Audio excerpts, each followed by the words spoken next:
say something, say something. Yeah, I'ma say something. Yeah, I'ma say something, say something. Yeah, I'ma say. Y'all better tap in to say something. That's all. All right, peace. Yo, what is up? What is up? We on the Say Something podcast. I got something to say, and you hear what say. Hey, y'all, if you can't recognize one of my guys from church, Amir, yo, hook me up with the shirt. I got something to say on the back. Yeah, we tapped in. So y'all let me know, honestly, in the comments / just give me some feedback. How y'all feeling the shirt? Because I don't know about the tie-dye. What y'all think? I like the tie-dye. So I like the font. Gonna lie, I'm a huge fan of the font. Okay, the tie-dye. Go like a 8. I'd probably go an 8 on the tie-dye. Okay, in general, I'd probably go like 9 and 5. All right. Cool. I'm just trying some stuff out. So merch isn't up yet, but it is on the way. Trust me. I'm just throwing out ideas. So I got some help. People giving me stuff for free. Hey, that's a blessing. We got a group pod coming on here. They got something to say. I'm going to let my guys introduce themselves in a little bit. Y'all, I just appreciate how you pray for me, how you just supported me. This is not something that I've been able to do on my own. And so I'm just all about developing community. This is not just about me, but this is trying to unite one another and bringing together, having something to say, like bringing something positive, bringing something life application impactful to our lives and calling others to action. So we're going to say something. We got to do something. I'll start with my first guest here. Hi, my name is Peter Smith, Regent University student, Bib Studies, animation, minor in psychology. Animation and Bib. Yeah. What you trying to do there? I'm trying to say something. I actually want to help people find their voice. Okay. That's like my big mission. Yeah. So, because, we live in a community where people don't know what to say or how to say it, especially with mental health. So just giving them an outlet, but I'm here because I got something to say. Use the voice. I'm recovering from being under the weather, man. But when you low, you can only go up, man. So we get back right, man. Got back in the weight room yesterday, so I felt, felt pretty good. But a name Elijah Snowden, man. I'm a strength and conditioning coach at Regent University. I'm a servant for the Brotherhood, and that's about all I got going on. We're going to be passing the mic, so y'all give us a chance. Hey, this is my first group pod with multiple people, so this is, like I said, this community-based thing is what I'm looking for. So I appreciate y'all taking time to come out. Yes. Y'all, this is just what I wanted out of this episode specifically, because we're going to be talking about community, but especially community within men. And this right here, both of these guys have been impacting my life for sure. And I appreciate them and a lot of other men around me, because it has helped me moving away from home and still having people going in the same direction as me. Because that makes a difference. So we're going to talk about and just chop it up just about men with community. How has that been in your life? How was it before? What is it like now? Hopefully, what do you want it to be? Stuff like that. So first, I'm going to hit up my man Eli, because we just started this thing called the Brotherhood based off the Forge. If you haven't seen the Forge, go see it. But this Brotherhood, we up to maybe 30 or 40 of us. Yeah, man, it's crazy. It's deep. We got to add you, bro. That's great. What you hear out this?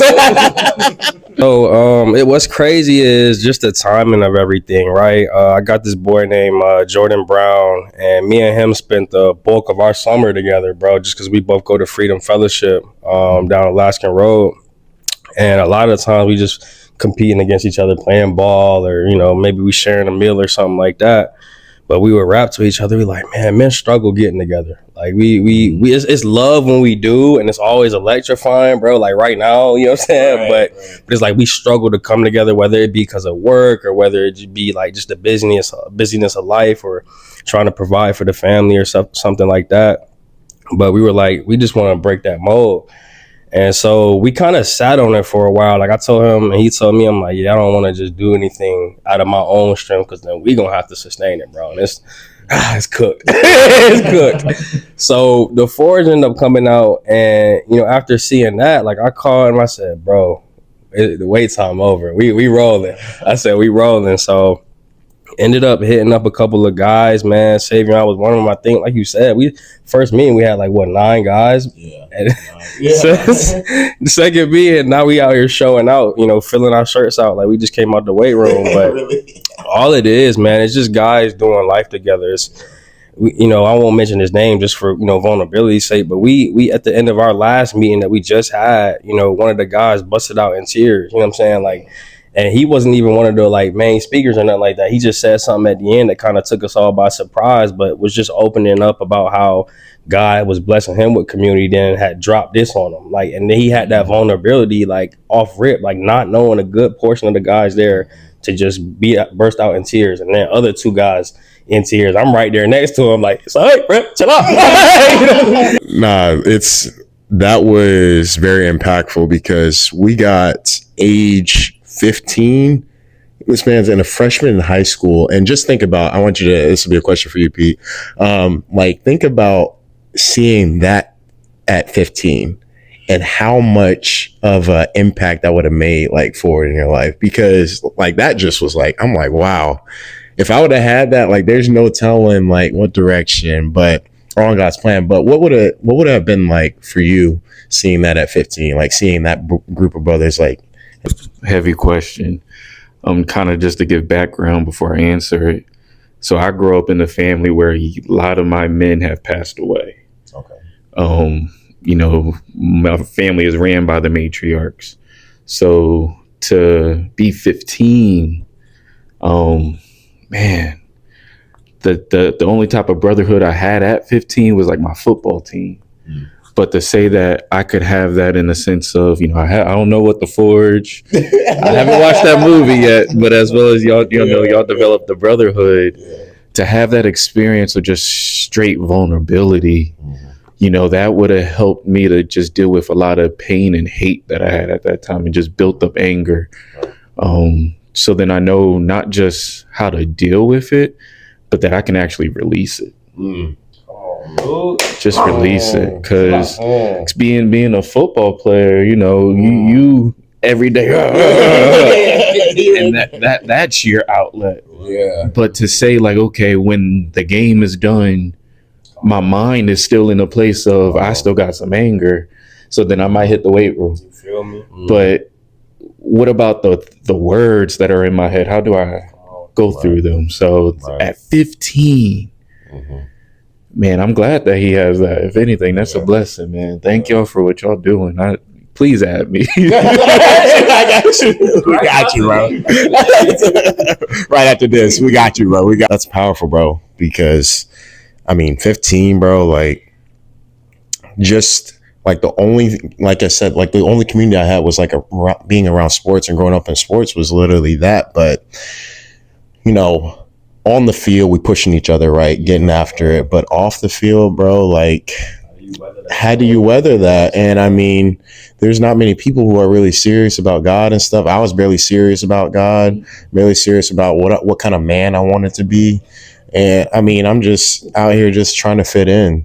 So to have brothers who are willing to stand out with me, that would have been so impactful. And for me, I was always scared to be alone. Like nobody told me that, in this walk with God and in this walk of being different from everybody else and wanting something different than everybody else wanted, that I would be lonely.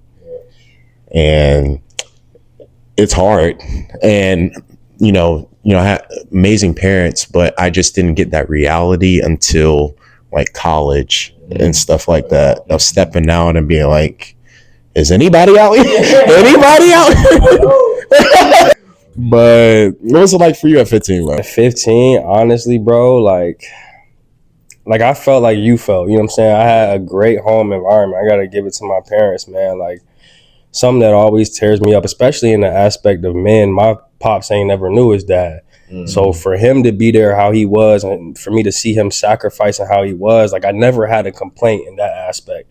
But I definitely wanted brothers like I have right now sitting next to me, you know, and I kind of lacked that. Like you said, had it on the football field, but when I'm off, everybody, hey E, we just won. Come out to this party, E. Come on. You know what I'm saying? You know they saying your name, E. Like so, it's like trying not to get googly eyed at it. Yeah, trying not to get googly eyed at that.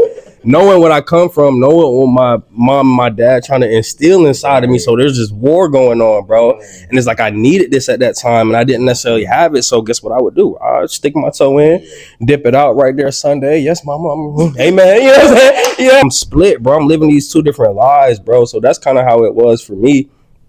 And it kind of put me on that trajectory because like, once I had gotten to high school, once I had gotten to college, it was just that same thing and that same battle where I'm, you know, out here saying God's name. I can lead a Bible study and stuff like that. But it's like, it's so much gunk on the inside, dog. So that's what it was like for me, man. We're going to do double just because it'll be a little bit easier. But, young age, yeah. So having the brotherhood, huge blessing. And it has been, I was watching a little bit of Harley Initiated. I watched him a little bit. And a lot of things that they were talking about was I also see in the brotherhood is just this for the older men, right? Yeah. That have lived life and have not kind of taken the time to instill into the younger generation as well. And I asked my dad this one time. I was like who in your life at your age, like took the time to like walk you through like what it means to be a man, what it means to be a godly man, what it means to handle your business, like what it means to do some of these things. And he really didn't have it. Mm-hmm. And so you just think about like the time we spend with the men growing up impacts how we do grow up. Yeah. Right. Yeah. So like who in your life, like growing up, like as a man, like took the time to actually like instill and invest in you? I will have to say, even to this day, it is my stepfather who, you know, he raised me since the age of 4 till the man that I am today. Going to football games, yelling out my name, cheering me on. It not only gave you a sense of identity of like, you know, people can actually call out my name and celebrate me. But the type of discipline that he also gave was a point of, you know, you got to watch how things are in this world. You just can't be lollygaggy. You can't just, you know, even to the point of how I run, you know, run strong. Don't just run just to run. Right. And, you know, he used to, back then I used to look at it like, man, why are you being so rough? Yeah. But it was like, I see my foolishness at that age. And it's like, I get why Paul said, you know, when I was a child, I thought I was a child, but to see it as a man now, you know, he was the one that was like, you know, this is what a man is. This is how you treat your relationships. This is how you run your house. But even unto the kids, try to bring peace to your house. Don't cause discord amongst your house just because you don't understand. But the way of how patient he was, you know, I could say him and my mom, they celebrated 25 years of marriage. Yes, sir. So, you know, I'm sure it's more than that. Forgive me, Mom. But I'm just going from 4 and 30 now. But to see him still, even to this day, and even how my mom talks about him, you know, that's a man's man, you know, he's still walking, you know, he's still showing himself to be a go-getter. Wow. And that's inspirational because, you know, they getting close to 50. Right. Yeah. And I'm like, okay, I got to do the same thing. For sure. For one, that was beautiful, dog. That was dope. Two, for me, my pops, man, easy, dude. Just the standard he set, first and foremost, for one, choosing to be a father to me and my brother, a husband, you know, to my mom, and then a father to my sisters. It's clear cut. You feel me? Just based off of where he comes from. You know what I'm saying? Right. It was immediate respect when I started to understand more as a young boy. You know what I'm saying? My teen years. And then to go from there, he led by example. He trailblazed. You understand what I'm saying? So he wasn't just in the house, sharing the gospel or doing Bible studies, then out here living foul. You know what I'm saying? Pops, I thought you was living clean. Like he was really doing that. And then this ideal and the reality and then again action of sacrifice. Like he did that for the family, bro. Like I watched him do jobs and knew like, okay, my dad can do more than this. But at the time just couldn't get his hands on it. But he didn't sit idle. He went and made sure, you know what I'm saying, I was able to go to all of my football games, even though it cost a lot of money, you know what I'm saying? It was making sure I was able to put shoes on my feet and stuff. And I kind of think back to times where I was being a knucklehead going in there. I want this. But it's like, boy, you need to know that you blessed just to get. But he didn't even try to come like that. He just wanted to provide so that, you know what I'm saying, we was okay. In that summertime, right, like a lot of his siblings were going off to see their fams or see their dads and stuff like that. He ain't had nowhere to go. He was right there. So, imagine dealing with that pain and having all that, bottled up inside of you, man. So, it's like when you get your own family, it's how do you deal with that pain, but then also be a very present father, you know what I mean? So that your sons and your daughter and your wife not all fragmented and jacked up because what you got inside of you, like it's a lot, bro. So as I got older and I sat back, I'm like, bro, God, I was so ungrateful for what he was doing. You know what I'm saying? I was so ungrateful for, what my parents was trying to drop off to me at times. I'm not acting like I was the worst kid in the world, but still, like the understanding that I have now is just like, there was so much that God had to walk him through, free him from, bro. And in the midst of, okay, but you still gonna have to be a husband. You still gonna have to be a father. You know what I'm saying? You still gotta come be my servant. You still gotta honor me, honor my word. That is a lot, bro. Yeah. And it's a big, yes, Lord, I'm willing. It's a big, I'll humble myself so I can do your work here. Max. When you were just saying that, bro, that reminds me of my father, because just at that young age, bro, you just don't know the work behind the scenes at all. You just like, I want that. I want them shoes. I want them J's, bro. Need some new cleats for practice and for the game. Why can I get the Nikes? Really. You got the Vapors. Yeah, really. Come on, dog. These are off-whites.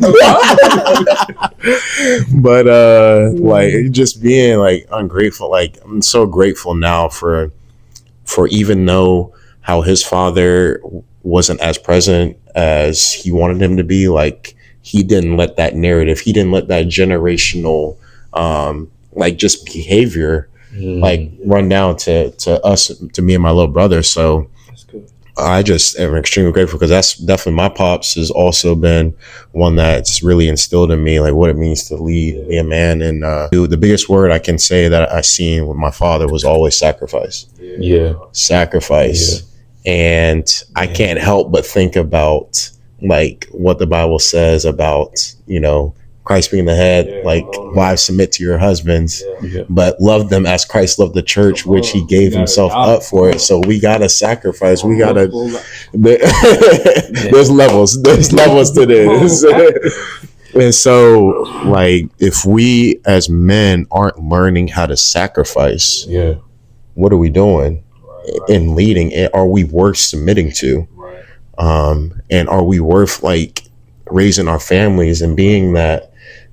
So like, I don't know, that just had me thinking, because it's just to add to that, because the first word that my stepfather told me to look up, and it was right when you said sacrifice, I was reading a quote from Santana Moss, and Santana was talking about that his biggest thing in life was of how humble he was. And I was like, what does humble mean? And he always would tell me things, but this was like the first word he told me to go search it up. And I was mad.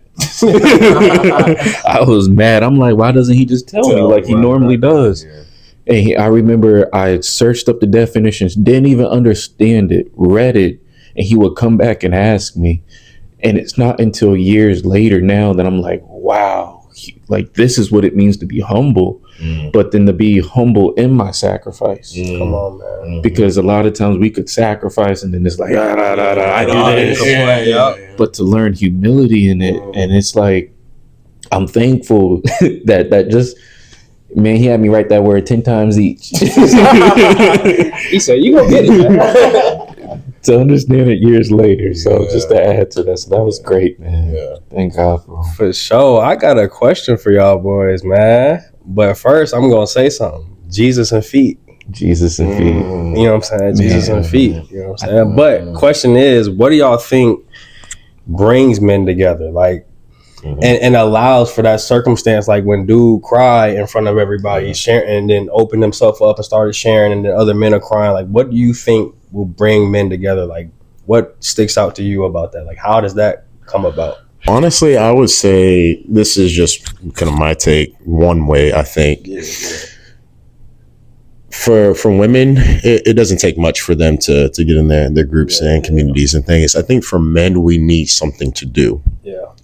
Like, we need a purpose behind something. Like, I'm not wasting my time going to something like there's no purpose. Just to let's just hang out. Yeah. No. I need if we're not hanging, like, just to think about it. What you were talking about, like, stuff like the world does, right? They go to these sports games, right? They go to the club, they party. Like, they'll find one way to, like, hang. But we also, on the other side, for people, for men that really are trying to pursue righteousness, to pursue godliness, like, we still need something to do. And I think even in some churches, because I've seen most of the stats of, like, women are more attendees to church than men are. Like, and that can come from just them having nothing to do. Like, the pastor, the leader, is the main one that has the most influence. So a lot of these other men feel less than and not counted in. So it's like, I'm just here, just listening to it. Yeah, I'm just listening to another dude. Like, all right, I mean, he's not doing anything for me. Like, I feel like I have no say. I have no voice in myself. So that's what I would say. What do you think? I thank you for establishing that, because I was wondering, like, what is it? But when you said to do something, especially, being men of God, how you said that most attendees in church are women, but men have nothing to do. But it's like we separate us going to church from us being the pastors of our own home, the shepherds of our own home. We separate it, and Scripture tells us plainly, like, wives, if you have a question, go ask your husband. But it's like, well, the pastor can tell me, this can tell me, and it's like, to the man, it's not only the separation between husband and wife, but it's also, well, how am I to lead you?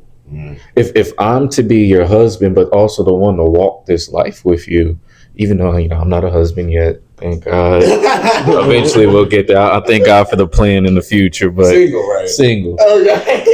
But it's but it's like, how am I to actually walk in the fullness of that if you don't let me? And we do want to do stuff. Like, I need something to do with my hands. I need something to do with my mind. Like, if you think about I got you, brother. Like, even if it's just me going in the backyard chopping some wood just to build a desk, I need something. And I think when you can get, men like this together and they're doing something, like, I think the best times that I've had in the last 2 years was just simply going camping. But camping with men of God, to where we're going fishing, chopping wood, creating a fire, laying out under the stars, just doing normal things. And actually embracing the relationship. Come on, man. So we definitely got to do. I'm still trying to work with that question. That's good. Hey, so I really rock with everything that y'all said, and it's very true. And I love that you brought that aspect to it, because I didn't even think about it. I love what both of y'all did. But for me, what it was respect and servitude can bring guys together. And that servitude part is the answer to, okay, what can guys do? Jesus gave us that in John chapter 13. It was John 13, 1 through 17, where he washed the disciples' feet. Right. And so that servitude aspect, that's in every relationship. You know what I'm saying? No matter what relationship. So, like, the man has to be willing to sacrifice, be willing to die. That's servitude. The woman has to be willing to submit. That's servitude, right? So you take that servitude and you say, how can I apply it to my brothers? How can I apply it to the brotherhood, bro? It's that aspect of respect. I remember something my pops had sat me and my brother down. He said, between men, if there isn't respect, there isn't much of anything. because that's the reality. As men, we want to be respected, bro. So when you're bringing a group of guys together, there needs to be a cohesive respect. You know what I'm saying? Like, and how can that be done? Servitude, dog. Like, if me, so like Jesus, right? He told the disciples, he said, me being Lord and Master, right? And you guys call me this, rightfully so. If I did this unto you, shouldn't you guys also do it unto each other? Yeah. So he made himself low, bro, and he served them in that way. And he chose the dirtiest part on their body, the feet. Wow. The dirtiest part. You know what I'm saying? And most of our problems, like y'all said, is like, nah, we don't, I ain't got nothing to do. We like Peter, literally in that example. Nah, no, don't, you know what I'm saying? Like, you know what I mean? So it's just like, to me, that respect and servitude, that'll break the chains, man, in my opinion. I think just to add to that, like, as soon as you said that, it makes me think of, even our fear and respect for God. Yeah. And I think that's, though as men of God, we're developing in it, depending on wherever we came from, there's that point of, how does my respect for God translate to my respect for men? And if I can't respect him as he deserves, because he's proud of that, he loves when we can respect him as he is. Yeah. Yet to take that same type of love and respect and give it to men, it's empowering. It's not just, I see you, I know you, I'm gonna treat you right, but it's like, no, like, as you said, I'm willing to get down and dirty and wash your feet. And then when Peter really realized that, he said, well, not only get everything. So it breaks that mold, bro, because it's like, say I'm a guy and I'm broken from relationships, dog. Like, say I'm a guy and I'm also broken from just this world, like opportunities, bro. I'm crushed. I'm coming in there feeling like nothing, bro. And so I'm standing around all these men where I feel like they accomplished. They got families or they got the job. Who am I? And one of them come over there and bless me. Oh, I'm good now. You know what I'm saying? And that's what Jesus was trying to get us to understand, is that that's Christ's love. You know what I'm saying? For us to serve each other in that way, bro. So that's what comes to my mind. And what you said, like, you get around brothers who have everything, but somebody willing to still see you and take the time to get to know you and pour into you. Because I think that's one of the big things that men desire, is to be seen. And for many of instances, for all the people Jesus healed, like, he saw them. He saw them. And there are some men that haven't been seen growing up, so it kind of reflects on what they look for attention. So it's like, I'll get all these women, then I'll get respect from my guys. And they'll applaud it, like, yo, you hit that last night? So it's like, it feeds. Like, it's like almost, it feels good. That pride, it like feeds off one another. Like, oh, snap. Get that paper, bro. Get that, get that money, bro. You're like, what car are you driving, bro? Like, that's respect. But that's not a true lasting respect. Like, the service, what you talked about, is something that lasts, like, forever. Like, because there's some moments, like, I want you to think about, like, a moment where, like, you were, like, you were in contact with this person, this man or whatever, and they did something and you got respect for them to this day. To my first wedding in Baltimore, shout out to my crew, they know who they are. And we went outside and we were about to go hit the city, but I ran into this dude. His name was Newbie. I guess that's like the beat Baltimore lingo. That was just his nickname, Newbie. And I went up and spoke with him. And out of nowhere, we just began to talk about God. And he was like, when Jesus walked on water, for us, what would that look like? And he was like, maybe it's me seeing you down and low as Peter was when he started drowning, but I'm bringing you up and I'm having you to walk. And it seems like you're walking on water in your life. You're just flowing. Come on. And I wrote that note down. I wrote it in my phone, wrote it in a journal.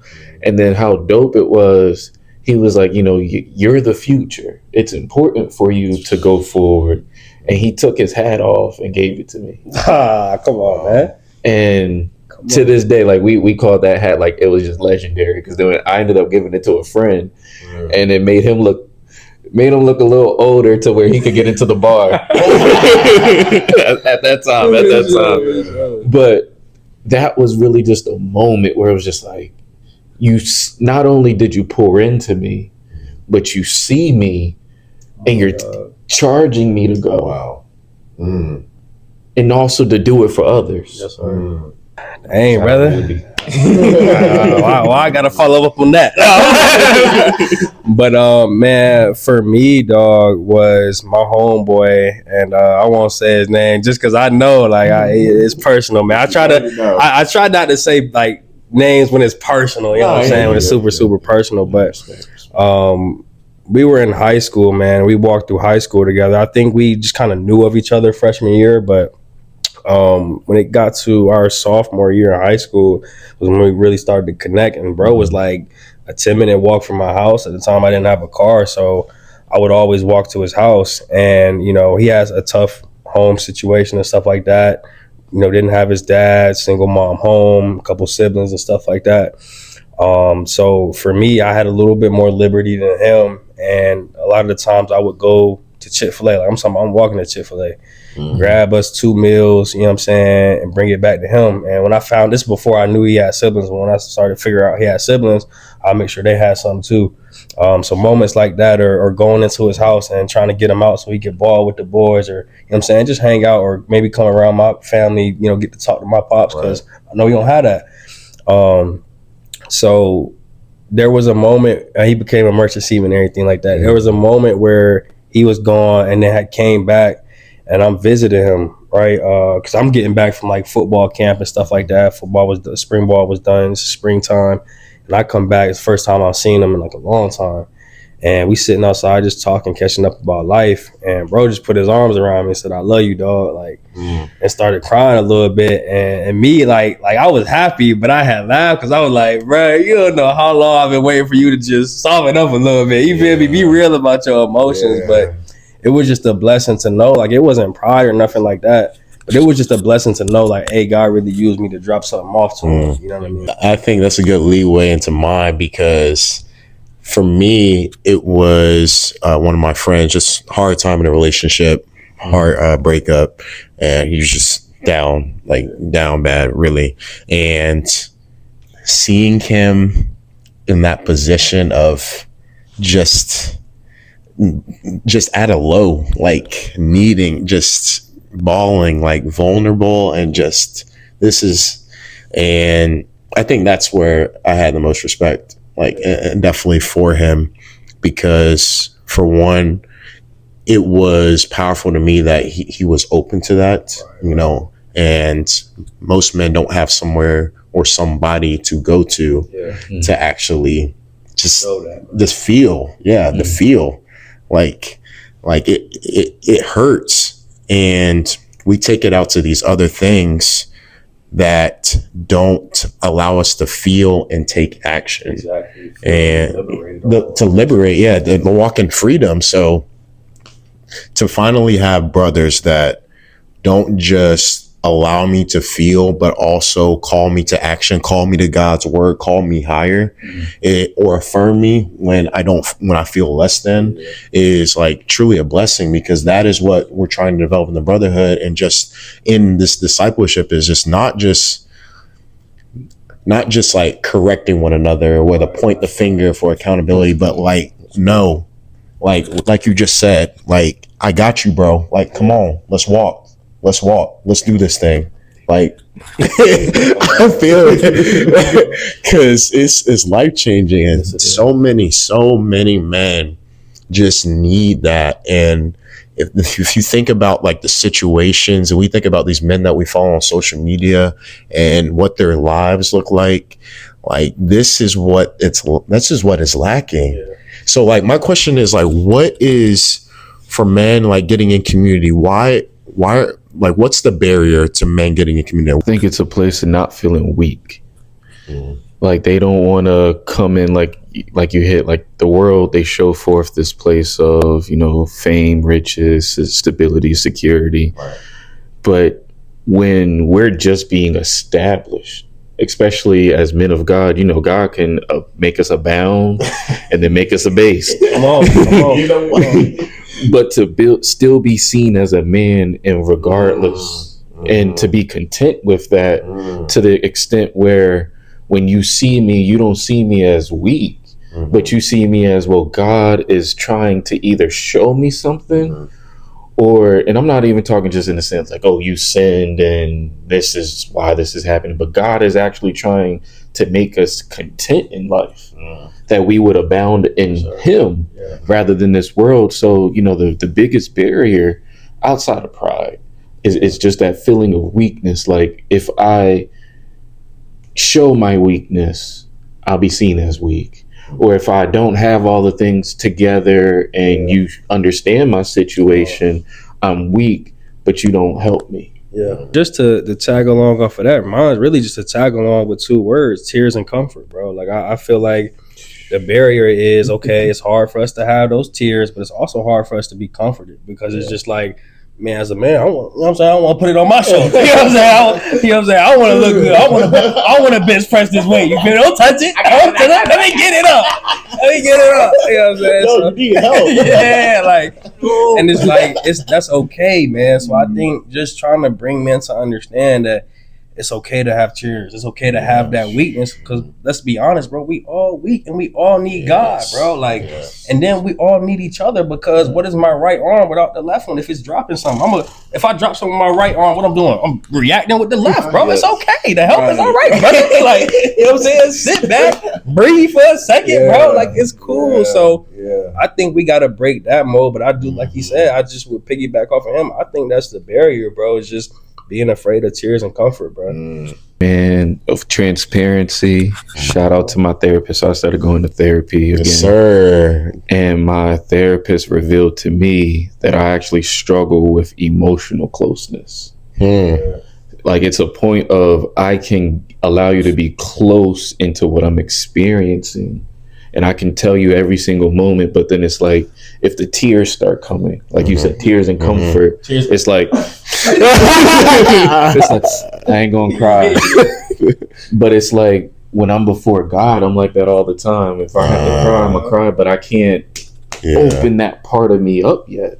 Right. But he revealed that to me. So he said, go next time we come in, we'll talk about it. So I've been kind of exploring that. Yeah. So emotional closeness. Wow. That one's deep. Go ahead. Oh, we already know about him. We know about it. But David, man, like, warrior, bro. Like, God told him he couldn't build the temple because of how much blood that brother. You know what I'm saying? But God gave him those victories. But he was just like, nah, brother, I need a man of peace. You done went too hard. Yeah. Like, but I say that to say, he's this great man of power, right? He's this great man of war. But yet this brother would dance. This brother would cry. This, you know what I'm saying? Like, full of emotion, and he let it out. Like, it's okay. You can be a strong brother and still have all those emotions. So I'm just like, how do we look at the life of David and then almost have like this, no, I don't want to show no emotion, or I don't want to, you know what I'm saying? I'm too good for that. I'm too strong for that. That's the reason why you breaking down on the inside, brother. You sitting there letting all that stuff fester. Let it out, man, so that God can really heal you, and then use other brothers to help build you up as well. And that's a strong brother, is a healed brother. Come on. That's strength. And we think that, I'm gonna use a gym analogy. We get in the gym, we breaking down muscle fibers, literally, to build back up. There is no breakdown and building up. And when we talking about growth, spiritually, mentally, emotionally, like for all of us, physically, we have to understand that this being a man is hard sometimes. It's really hard. And having to hold that in, for a lot of men, I've had to hold it in even sometimes. So for me, my reputation is something I really, really held on to. And sometimes I still have to die too, because deny yourself, take up your cross, follow me. And having this thing of being the strong friend has been like a constant thing in my life, of always being strong for other people and not having another person to lean on when I'm weak. because sometimes I'm weak. And so like I started putting my identity in making sure that I got to make sure I'm strong for my guy, for some of my friends, and not realizing that, yes, I can be that quote unquote strong friend, but in order to be a strong friend, I got to know how to be a weak friend as well. You can't have both sides, because you know what it's like, just like you were saying, to tear up, but you know what it's like to be comforted on both ends. So what I wanted to ask is, so for y'all growing up, you know, dealing with the ladies, right? Lady. So what did that look like as a man, and who or is someone in your life teach you how to respect in the ladies? If not, what's it kind of that look like for you? So my dad gave me this saying, and we text each other it every day. So he says, firm handshakes for men and forehead kisses for women. And though I'm not out here giving women only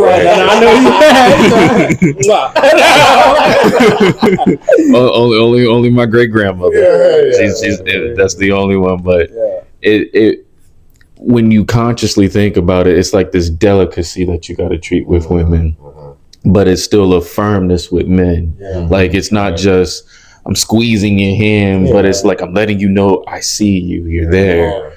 And I get it laughed at all the time when I shake hands. They be like, "You got a tight grip." I was like, "We exist, right? Like we here, right? Like I don't want you to just shake my hand, but hey, it's good to meet you."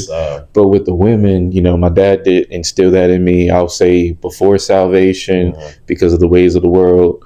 You know, we was with the world. We was with the ways of the world. You know, you acted a certain way, but coming back to Christ and my father bringing that back, because for a time period, there was like no communication between me and my dad. But when we got back in contact, he brought that right back into my life. So in salvation, it became not just a delicacy, but an honoring. Because I wasn't treating women with low respect, or as Paul says, you know, knowing that they're the weaker vessel, you know, esteem them higher. I wasn't just treating them weak and just like, I'm the man, you got to do this. But it's like, no, like I see you, I'm going to take care of you, but I'm also going to let you know that I'm here to protect you until, you know, you find your husband or you find a community that's able to build you up. So, you know, treating women right in this time is definitely different. But I'll hit it at a different angle. Love the angle you just came from. I'll speak to a more like, you know, a guy and a girl being together type thing. My pops taught me the delicacy of presence, but also that communication aspect of where you have to be listening, but you also got to speak, bro. Like they really be wanting to hear from us. And I don't think as men, sometimes we understand that, like, Pops don't get mad at me. But he was like, women love to talk. You know what I'm saying? Like, you know what I'm saying? So it's just like, okay, Pop talking my mama. But you know, but that's okay. You know what I'm saying? Like that's all women. They all love to talk, bro. But they also want to hear from us. You know what I'm saying? So that, and when they hear from us, it shows, hey, he has been listening. You know what I'm saying? Like he is taking care of me. I am secure, because it's like after she's done speaking, you know what I mean? Like what do your actions look like? What do your words look like? Is it just kind of empty? Is it void? Is it just this kind of like, yeah, I hear you, baby? You know? You see both sides. You see in the home and you see outside the home. And even though I was definitely trying to fit in and kind of like a girl walk past, like, yo, you looking at that? You looking at that? And I'll be like, I ain't gonna lie. God has truly blessed her. But that, like I said, it was definitely a wrestle, but I think it plays such an integral role, what we were talking about, especially for most Black communities don't have a man in the household. And so you have women raising men, and how much of that is a limitation on them actually becoming a man. And so I'm grateful for having both parents in the household, but how I saw my mom treat my how I saw my pops through my mom, through thick and thin, through like just hard times. It was consistent. And that's something that I aspire to be, is consistent, and not changing, not being wishy-washy, in and out, like consistent, show up every single time. So I'm grateful for that. But Provoke not your children to wrath. mm-hmm. And it's kind of like he's not talking to the mothers, but understanding how the fathers are. And it's like to the mothers, they're nurturing, Yeah. So a mother can always nurture her son and comfort her son, but it's going to be the father that establishes him into being a man. Right.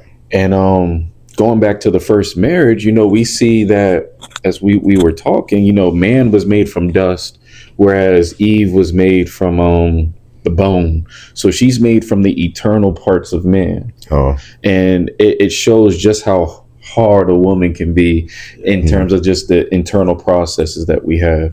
Yet it's when we get to Paul in Corinthians chapter 11, he talks about how man is the image and glory of God, whereas women is the image and glory of man. Yeah. And when you embrace that fully, you will understand that if you want to see where society is, look at the women and you'll know where the men is. And it's not just in a place of like going back to church attendance. I truly believe even in this time, God is calling the women to church, and why the attendance is high is so then the men can actually come back. to church. Yeah. Because they're pulling us in, because God is establishing his glory again. So to see women as the glory of man, we got some work to do.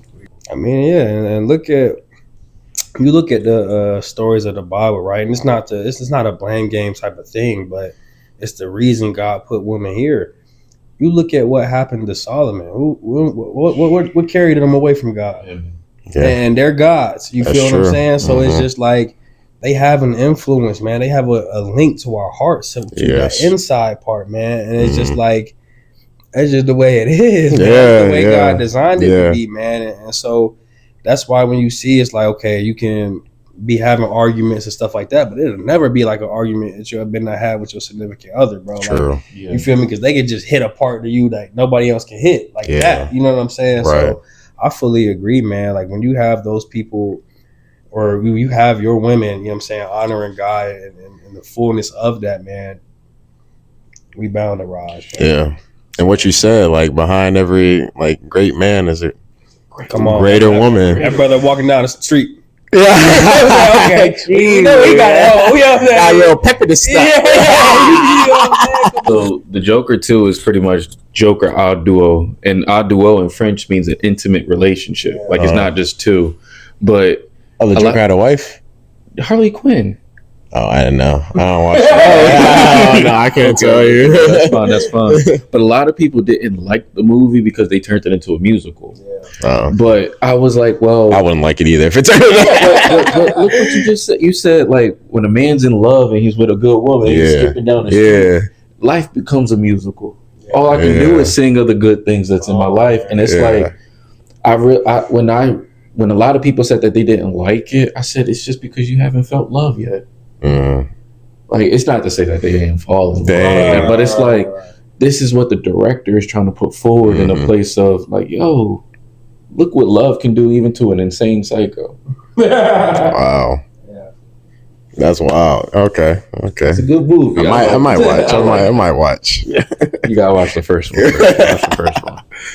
No, but I think like what we said is like highly important because this is like I said, it's a generational thing, right? So like even our generation, if we aren't leading and walking in the purpose of a man that God has given us and entrusted us with, then that carries on to our kids. We choose to have them, like that carries on to our kids, and it's just like a generational thing. It's like, what men are going to be the ones to flip the script? Like, what men are going to be willing to walk in that part? Like, we've been seeing the same stuff, like excuses out the house, like in prison, like making horrible decisions. Like we grow up, but we really don't grow up. Like what is it going to take for men? And I think this community thing is something that can help with that. And for a lot of men, we can see that throughout, like, just generational. Even my pops, like, they just even didn't have that in the church. It's like you get put in church, but like you're still ending up in the club. You're still ending up outside, like smoking. You still ending up in all these other places. It's like, it's just being in church enough, like for men. Like what to the community besides just doing church? What additionally can we be doing? And the brotherhood, you know what I'm saying? Like that right there, man. Like you got to be willing to go that extra mile, man. Because if all you're willing to do is just kind of show up, it's not enough. Like let's talk about it. I was talking to the guy. I gave y'all this analogy right here about my life in football. I said, you know, when we run in that zone play to the right, zone right, you know what I'm saying? Mm-hmm. I studied that play. I studied the footwork. I still know the footwork because of how much I studied it and how much I did it. Right. And it wasn't just at practice. It was before practice. It was during practice. It was after practice. And then I took it home and I did it. You know what I'm saying? I thought about it and I watched my footwork on film about it. So it's like we have to go from a place of, okay, we can do that for the world. We can do that for worldly things. How much more should we do it for godly things? Yeah. I shouldn't just show up to church and just, oh, God is good. You know what I'm saying? Hear a couple verses and then I'm out. I'm good. No, I need to be studying. I need to be fellowshipping. Yeah. And it has to become consistent. And I should be wanting to please God. The word talks about how we become, pleasers of man and how we want to please ourselves and please the flesh. No, take that and give that to God. That's not weird. That's not, you know what I'm saying, being holier than thou just because I want to see my brother fully immerse himself in the glory of God. You know what I'm saying? I want to bring community. I want us to break bread. I want us to fellowship. I want us to go out there and reach the widows, the ones that are, you know what I'm saying, homeless, the ones that are fatherless. Because Jesus said, if you did it to the least of these, you did it to me. That has to become the mission, and that has to be where our heart postures go to, and our mentality and our actions, that we're willing to be consistent. Like you said, I like that word, and be again and again and again. We got knocked down. Come on, Jesus said, knock the dust off your feet. Go again and again and again. And that's where we got to go. Oh, we got a part 2 coming for sure. We got to keep talking about this. There's so much more we got to say. So we'll be back. Don't worry. Say peace.